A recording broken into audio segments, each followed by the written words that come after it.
Mon nom est Louise Pelletier. Je suis professeure ici à l'UQAM. I'm also the director of the Design Center, the gallery, where we have the exhibition right now.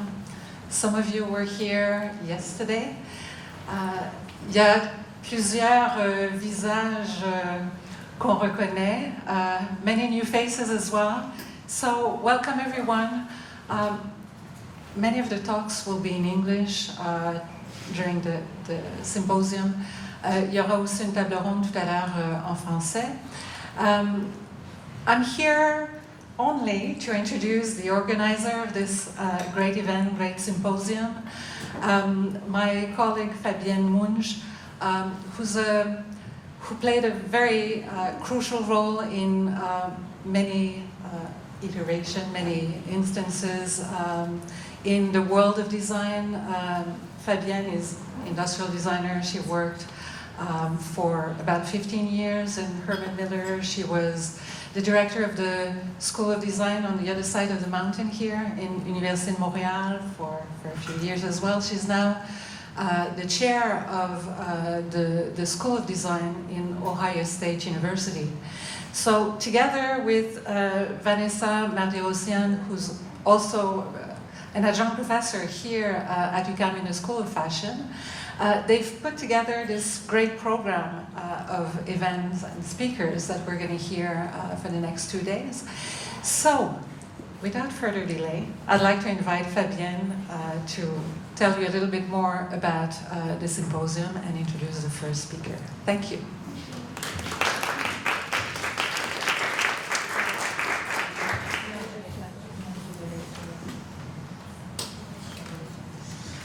Bon matin à tout le monde. Après cette magnifique introduction, mon nom est Fabienne Münch. Good morning, everyone. Thank you, Louise, for the wonderful introduction. I'm Fabienne Münch, and I'm just going to give you a quick overview of how the day is going to roll out. Donc, le programme de la journée. Vous avez tous un petit programme, soit sur votre siège, soit qui vous a été remis à l'entrée. You will have a little pamphlet that was given to you or that was on your seat. So 2 fantastic days of conversations, lectures, roundtable, donc 2 journées extraordinaires d'échanges, de conférences et puis de tables rondes. With mostly women who have created textiles or soft materials that have made an incredible impact on the field. Donc des femmes qui ont, par leur création en textile ou en matière souple, ont un impact incroyable sur notre domaine de design textile. So I hope you can all be here for the 2 days. J'espère que vous pouvez tous être là pour les 2 journées. Ce matin, nous allons avoir une conférencière que je vais présenter dans quelques secondes et 2 tables rondes. So this morning we'll have a first lecture and then 2 roundtables, then a little pause, and then we'll resume the day with a workshop and another conference. And then we'll have, I hope, the occasion for you to exchange with the lecturers and the presenters. Donc cet après-midi, il y a un atelier, une autre conférence, et à 6 heures, nous avons un événement, j'espère que vous pourrez tous participer, qui s'appelle Rencontre avec les conférencières, les designers et les artistes, qui se déroule ici au 4e étage. Donc, vous êtes tous bienvenus à rejoindre l'événement. Voilà. So now, I have the privilege to introduce Carla Hemlock. Carla, so I need my notes here. Switching to 2 computers.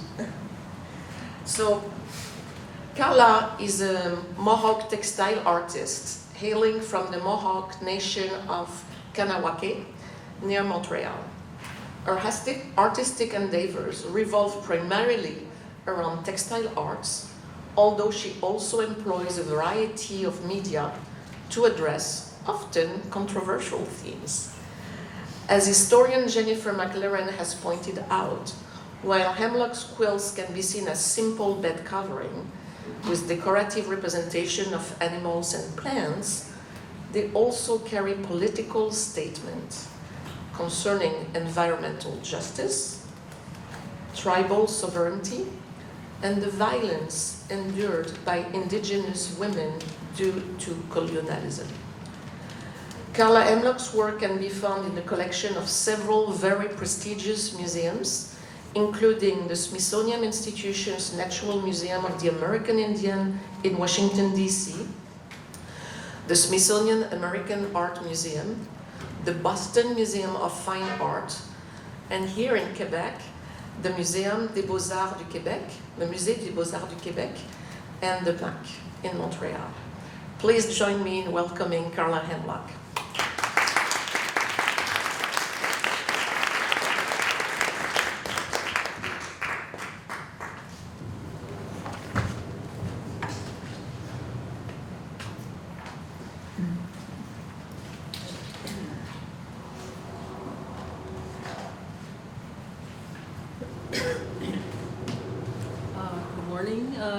Everyone.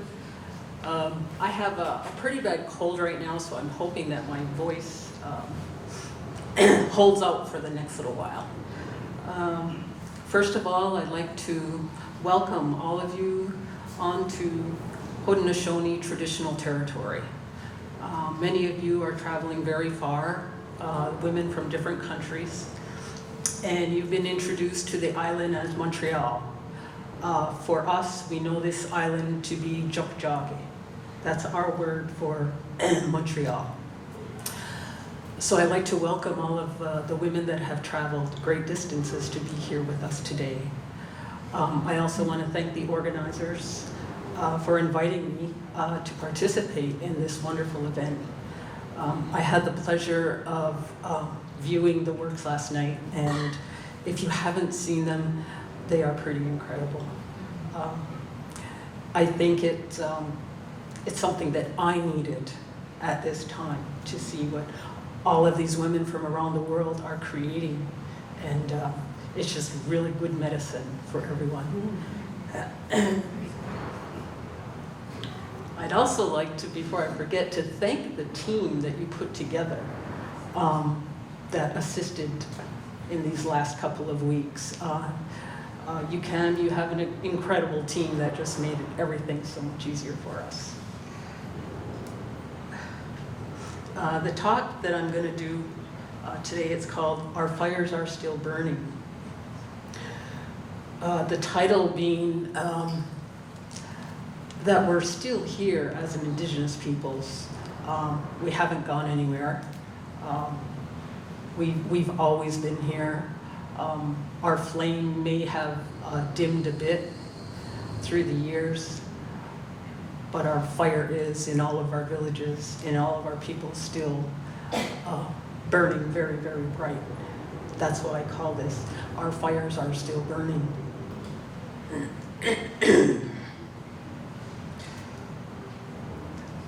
This work is called Sky Woman's Descent, and it was done in 2009. It's the size is 60 by 72. I used a lot of cotton fabrics, beadwork on here. Not sure if you can really see the beadwork on here, but trust me, there's lots of beadwork that's done. When I first made it, there's 3 different reactions that I would get from the viewer that would look at it, that is a non-native viewer, not a non-native. They would see these designs which they don't understand. They would see a turtle which they completely do not understand.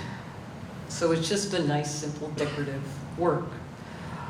For an Indigenous person that is not Haudenosaunee, and Haudenosaunee is part of a confederacy of people that I am from. Any Indigenous person across Turtle Island, which is North America, would look at it and immediately say, oh, She did this on the earth. She's symbolizing the earth. But when a Haudenosaunee person looks at it, walks up to it, they start to read it. And they read the symbols. And they read the story. And they stand there. And it makes perfect sense to us because this is our creation story. This is where we began our stories. So all of these symbols that look like scrolls and they're very decorative, it's like a double-coated quill for our people who couldn't read it. Oh, and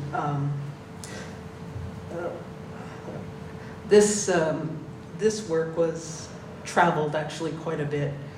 It was in 7 exhibitions, and it was in Bonn. It went to travel to Bonn, it traveled to Berlin, and it is now in the collection of the Musée National des Beaux-Arts du Québec. They own this now. A tribute to the Mohawk ironworkers. This was done in 2008. The size is 62 by 50. All the men that you see in the center sitting on a beam, those are all ironworkers. That's all done in beadwork. The photos surrounding it are old photos of New York. Our people have a very long history of doing ironwork in New York City. We've had communities there. We've had, all the men in our community are known for their high steel work. So this one was a tribute to it. The original was a photograph from 1932 done by Charles Evetts. He went and taught Rockefeller Center as they were constructing Rockefeller Center. And he took a photo, and it's a very famous photo. You could see it all over. And the actual print of the photo probably was in every one of our homes in Kahnawake. We all had this photo. There are 3 men in this in here that are Mohawks from our community, and they were instrumental in putting up Rockefeller Center. This also, it traveled to 6 venues in the United States and Canada. It was part of the Changing Hands Art Without Reservation out of Museum of Arts and Design in New York. And yeah, it was also selected. Good thing I brought my notes. In 2022, it was selected to be part of the Smithsonian's American Women Remarkable Objects and Stories of Strength, Ingenuity, and Vision from their national collection. They chose, I can't remember how many works from their entire Smithsonian collection out of all of their museums. And this was forwarded to be part of this publication and what they put together. And I am beyond honored that it was chosen to be part of this collection. And it is in the permanent collection of the Smithsonian National Museum of the American Indian.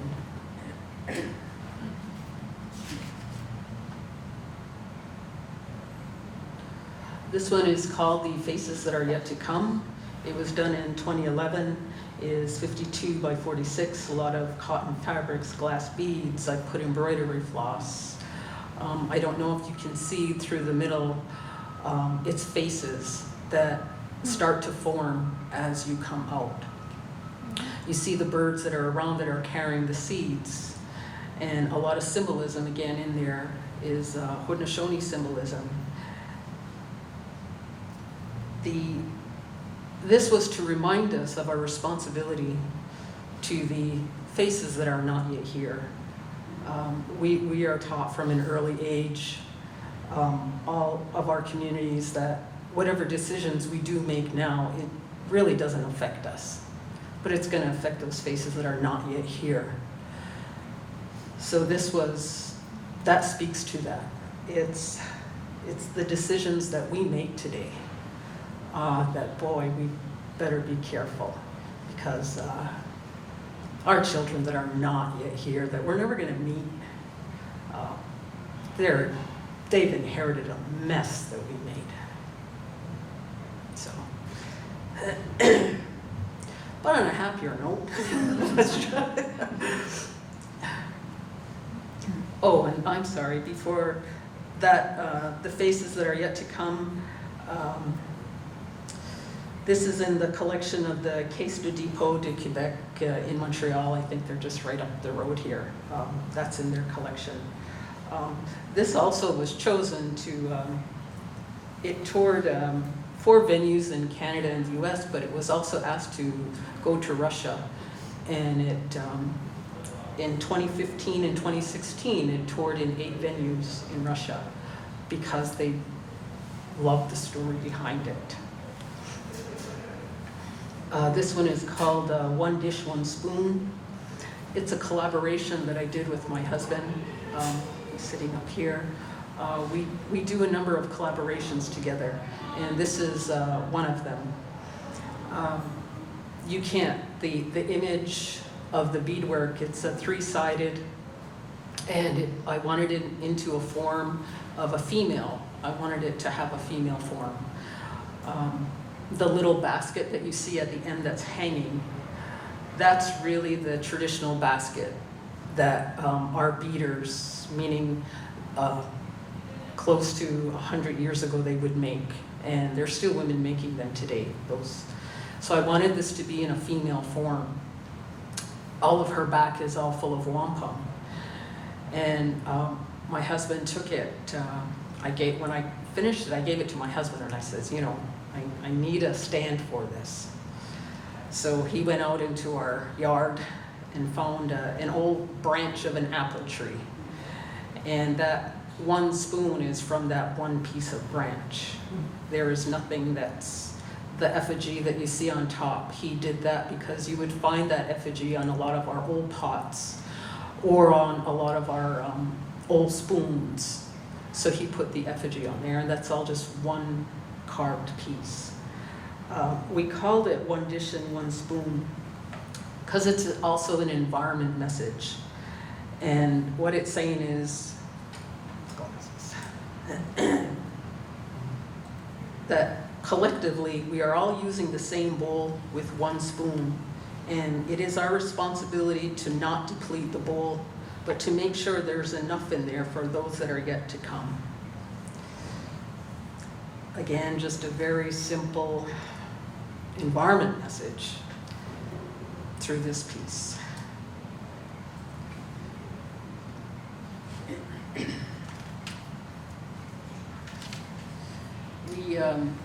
We also collaborate on cradle boards. These are baby carrying boards that we still use today. The far side over there is what my husband would do. He constructs the boards and he hand carves them, paints them, so when you run your hand through it, it's all carved. Every piece of it is all carved out. This is more of a traditional board. We just completed this. This was the last board that we completed together in 2022, and it was from new grandparents in our community that came to visit us and asked, they were expecting their first grandchild, and said, can you make us a cradle board for our first grandchild?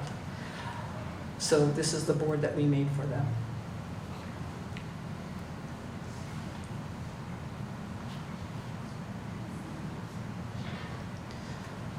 This one is called We Remain Haudenosaunee.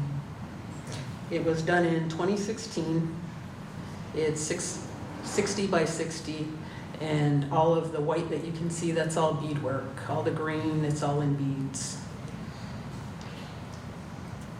This was a photo session that I had staged in my backyard, and I called the women in my family, and I asked them, I said, can you come over, dress in your traditional clothing?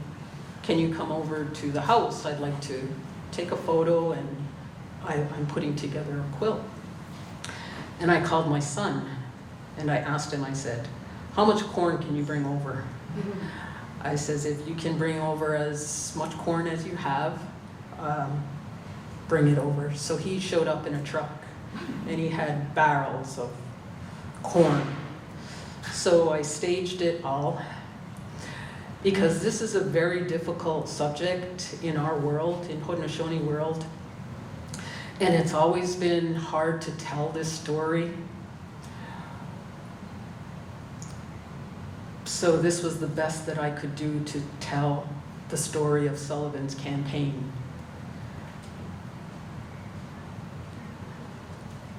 And on the side of it, what it reads is, the immediate objectives are the total destruction and devastation of the settlements and capture as many prisoners of every age and sex as possible. It will be essential to ruin their crops now in the ground and prevent their planting more. George Washington to General John Sullivan, May 31st, 1779. The Sullivan's campaign marched into Haudenosaunee homelands, and part of our homelands is all New York State. We've never had this this border that exists right now. There's a line that says US and Canada. To this day, that's not Haudenosaunee line. We are still very much part of our Confederacy, and our homelands extend into New York State. George Washington gave the order to go into our homelands and total them, and they did.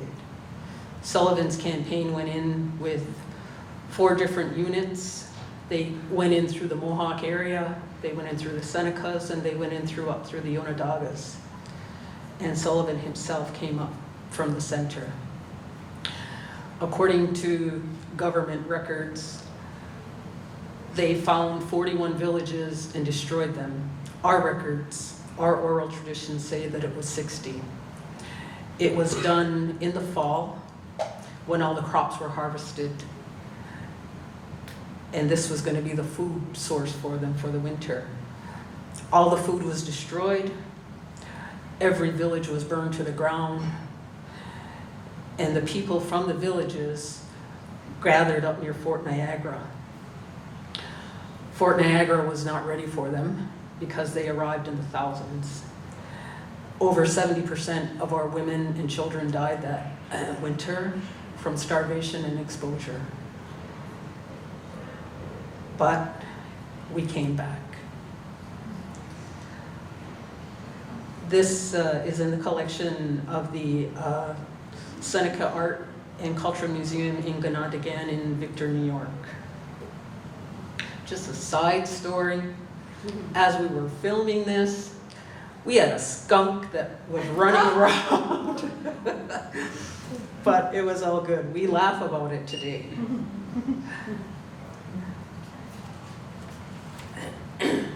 This is the treaty cloth shirt. It's a men's large shirt. And it's made from, there's wampum glass beads. And after the Sullivan's campaign in 1794, there was a truce. There was an agreement with George Washington and the Haudenosaunee. And on the back of this shirt, it reads, Treaty of Canandaigua, 1794, Article 1, peace and friendship are hereby firmly and established and shall be perpetual between the United States and the Six Nations. Article 2, 3, and 4, the United States acknowledges the lands that belong to the Six Nations, the Seneca, Oneida, Mohawk, Onondaga, Cayuga, and Tuscarora, and agree to never claim or disturb them. That broke a long time ago. Article 7, note, annual payment of annuity goods, which includes treaty cloth, shall be provided to bind this treaty, signed in New York, November 11, 1794. This shirt was made from treaty cloth, which the U.S. Department of Interior still provides each year since the time of this agreement from 1794. The cloth changed over the years. It used to be satins, used to be silks, used to be calicos. Now it is it's muslin. So all you textile people in here know that it's a very cheap cloth, but it's not about the cloth. This is in the collection of the Smithsonian National Museum of the American Indian.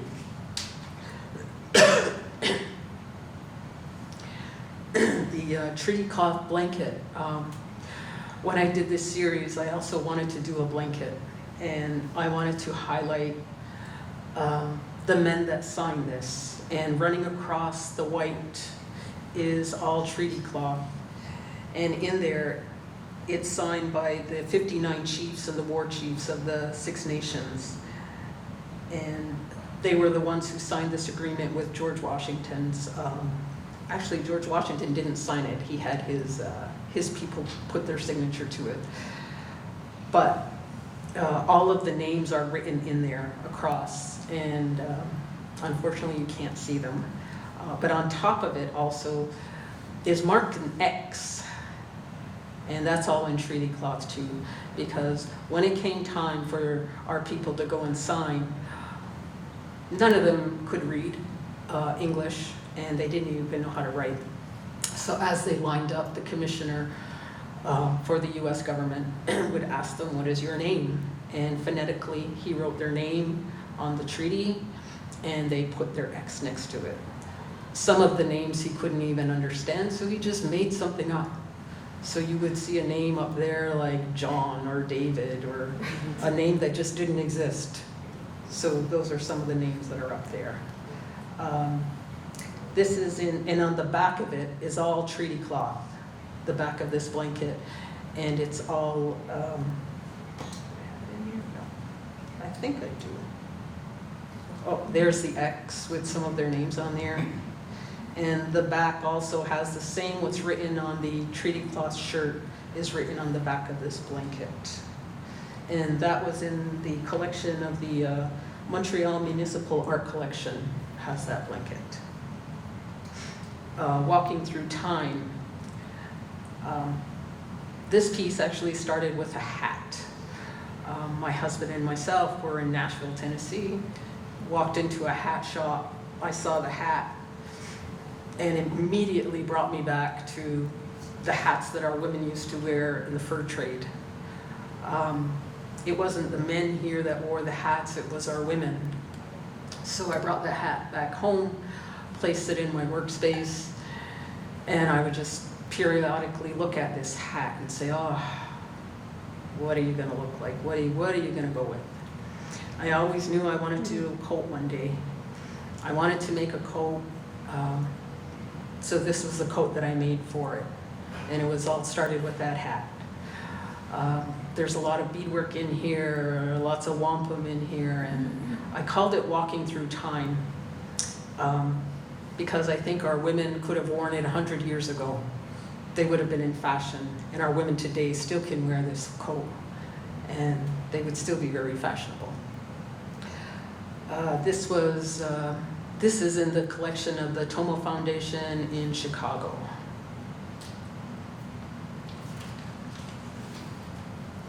I will try and go through a little faster now because I know we're going to be a little pressed for time. This is called So Be It Our Minds. And again, this is something I did with my husband, and it's an environment message. And it's to ask, who are we waiting for? And who is that superhero that we're waiting for to come and save us? Is it that child with the Batman suit? Is that who we're all waiting for to save us? When actually it should be us. Mm-hmm. On the front side of it, I gave an alternative. I said, we just have so much to lose. And these were all original photographs taken either by myself or family members. And it really gives us the alternative of which world do we want to live in. So it's called So Be It Our Minds. And this is in the collection of the Adirondack Museum of Blue Lake, New York. Turtle Island Unraveling. It was made in response to the oil and the fracking industry. There's an oil well in the center of it, and yeah. It's currently at the Columbus Museum of Art in Ohio for an exhibition called Quilting a Future, Contemporary Quilts in American Tradition. And yeah, I just needed to put a quilt together on this. There's a lot of beadwork in here. There's supposed to be, it looks like flames shooting out of the four corners. That's all in beadwork. So yeah, it's in the permanent collection of the Nerman Museum of Contemporary Art in Overland Park, Kansas. And there's the oil, or the fracking well.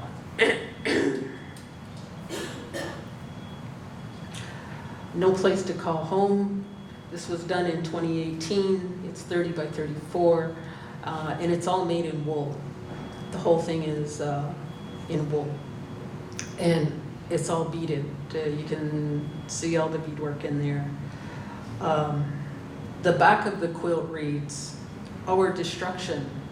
Our natural world is an environmental ticking time bomb on the eve of destruction.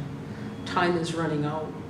Our inaction will soon redefine those ruby red slippers to symbolize no place to call home." There's those ruby red slippers that is so iconic with home. And I wonder if we're all still going to have one. This was part of the 2022 50th anniversary exhibition titled This Present Moment, Crafting a Better Future at the Renwick Gallery of the Smithsonian American Art Museum in Washington, D.C. They also now own this piece.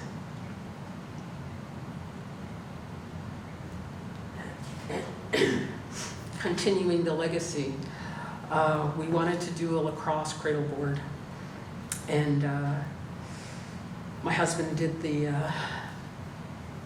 this side, and there's lots of family members in there for him. He has his father in there, he has his grandfather in there, and his uncle.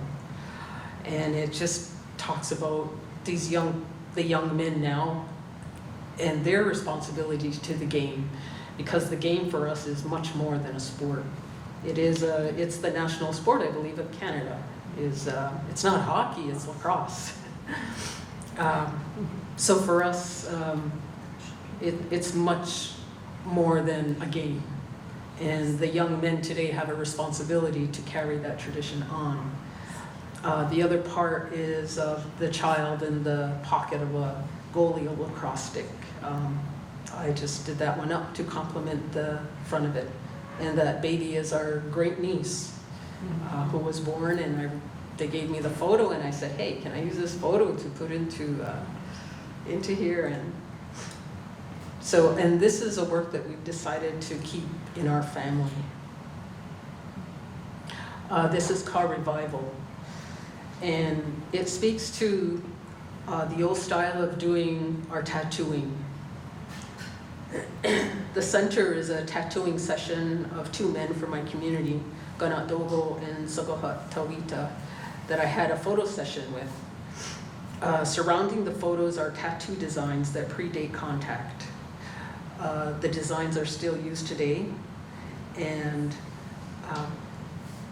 I wanted to do it on tattooing because the old way of tattooing is being revived in all of our communities.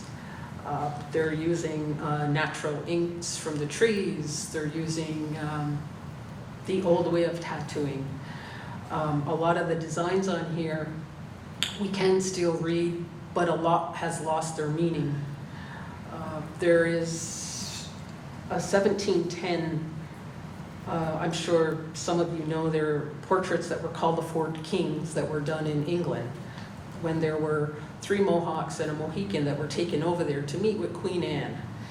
And she commissioned these 4 Mohawks, or 3 Mohawks and the Mohican, to have their portraits done.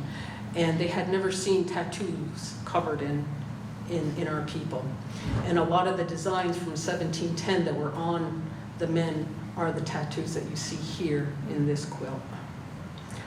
This is in the collection of the Adirondack Museum at Blue Mountain Lake. This one is called Gatwazirdin. Thankfully, it's up here at MAC. They own this. And it started with the pot in the middle that I was in the collections of the McCord Museum, and they had this most spectacular pot that I've ever seen, and it was from the 1400s, and I just could not stop staring at this the pot. It had the oldest designs in there, the whole top of the rim, and everything in there. It really just the top of the rim is what drew me to this pot. You see, what I put in there is a lot of our old designs, and they are all old tattoo designs again that I put in there. And it's called Our Fires Are Still Burning. The baby in there that's in the center, that's my grandchild. I did a photo transfer of him and put him in the center of that pot. The ribbons that flow from it, I think, are some 10 feet long also from there. And it means the same thing, is that our fires are still burning. And in our language, it's called Gatwazirdin.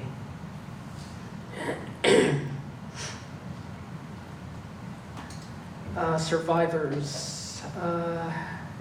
This one is in the collection of the Boston Museum of Fine Art. And all the men around the center, around the circle, they're all in beads. And I wanted to represent the 4 directions. And there's 39 different nations, and in no particular way that I chose these nations. But it represented the 4 directions. So this one also was selected to tour Russia, and it was in many, many venues. So there's that one. Indigenous reality. And I'll just read this about the quilt. The indigenous reality is quite different from mainstream society. I was compelled to make this work as a result of an indigenous woman that went to a hospital on September 28, 2020, in the province of Quebec, seeking medical attention, only to be left to die. Her name was Joyce Echaquan. She was 37 years old and the mother of 7. Her video went viral as she live streamed her final moments. The list is endless of government policies, racial profiling, and systemic racism Indigenous peoples face, both past and present. Governments refuse to admit that racism exists, and so it continues. But in the face of adversity, Indigenous peoples cannot continue to walk in this world filled with dignity, love, pride, and honor. This work is intended to reflect our reality, but also ask the question, when does it stop? This is in the collection of the Fenimore Museum in Cooperstown, New York.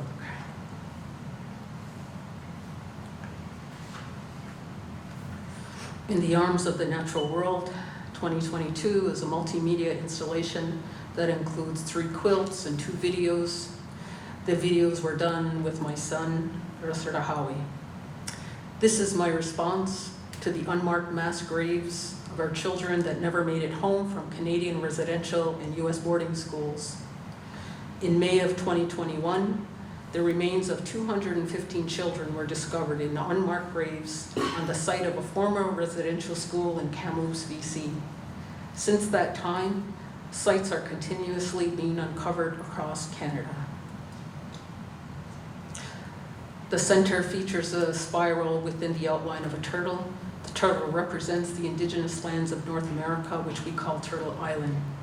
Encircling the turtle are children dressed in ribbon skirts and ribbon shirts as a nod to their traditional clothing.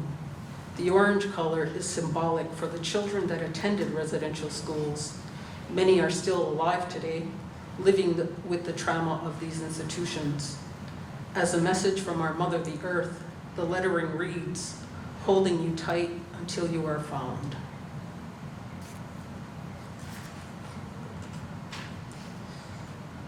I'll go through some of the, there's a lot of, it was all hand, this is all hand done. And there's dragonflies, and a lot of the moccasins I took were in my personal collection. And I took these moccasins, buried them into the ground, and used them. The other two are Canada and the US. Canada, 139 Indian residential schools, government funded and operated, church run. The final solution of our Indian problem, Dunkel Campbell Scott, Department of Indian Affairs, 1910. The first boarding school opened in Brantford, Ontario, a Mohawk community. So we were among the first to be put into these institutions. The last ones to close was in 1996 in Saskatchewan, in 1997 in Nunavut. In the US, the 1860s to 1969, there were 408 Indian boarding schools, government funded and operated, church run. Kill the Indian, save the man, Captain Richard Pratt, 1892. The ribbons hanging on this one includes a mix of black and orange. In the Canada quilt, the ribbons are all black. These black ribbons represent the mourning period which we are going through, and the continued efforts to locate the thousands of missing children that never made it home. The orange ribbons in the US quilt represents the children of these boarding schools. To this day, the US government has not taken responsibility for the damage that they've done.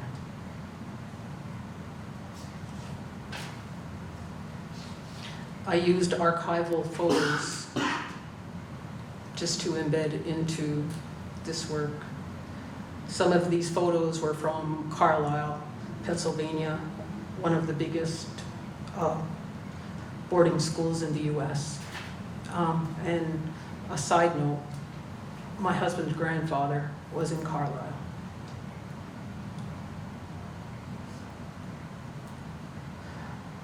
Between the two quilts there are two 10-minute videos that play simultaneously between the quilts. One video represents Canada and the other the US. These explore the sites and the landscapes of formal residential and boarding schools.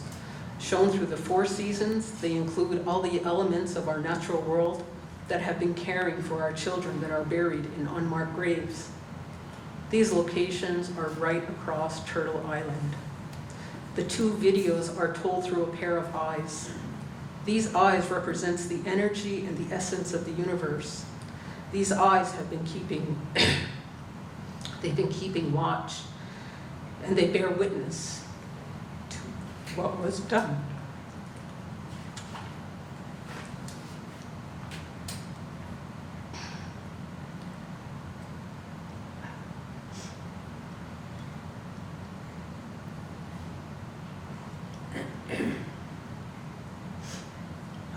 This one is what you're going to see downstairs.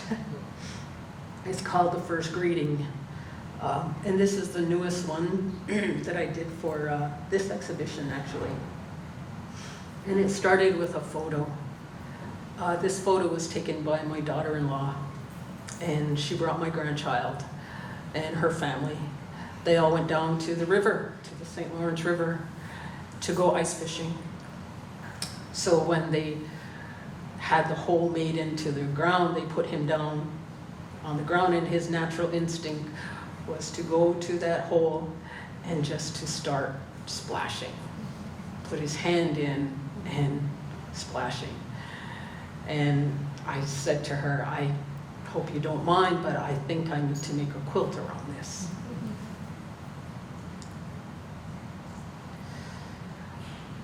I wanted to connect that photo with the water life. We have the river here. We have the St. Lawrence River with us.